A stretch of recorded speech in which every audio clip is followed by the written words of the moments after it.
Hi friends అందరికీ. ఇగో ఇక్కడ అమ్మ చింతపండు పచ్చడి నూరింది కదా, సింపుల్గా చేసుకోవచ్చు అని ఇంతకుముందు అయితే నేను ఒక వీడియోలో చెప్పిన కదా.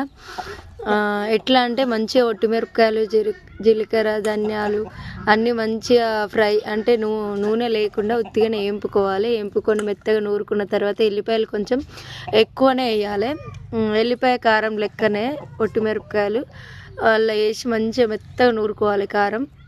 తర్వాత నానబెట్టుకున్న చింతపండు నేనైతే పొద్దుగాలనే నానబెట్టిన, కనీసం 2 గంటలైన చింతపండు నానింది. మెత్తగా నానితే పచ్చడి అనేది మెత్తగా అంటే పుల్ల పుల్లగా ఉంటుంది, కారం కారం కూడా ఉంటుంది. కొన్ని మిరియాలు కూడా వేసి నూరుకోవచ్చు. ఇంట్లో మిరియాలు లేక నేనైతే వేయలేదు. చాలా ఘాటుగా ఉంటుంది. జలుబు దగ్గు ఏది ఉన్నా కానీ ఈ పచ్చడితో తిన్న తర్వాత అవన్నీ మాయమైపోతాయి. అందుకే ఇప్పుడు మాకు అందరికి జలుబు కదా, ఈ పచ్చడితోటి పోవాలి ఇవన్నీ.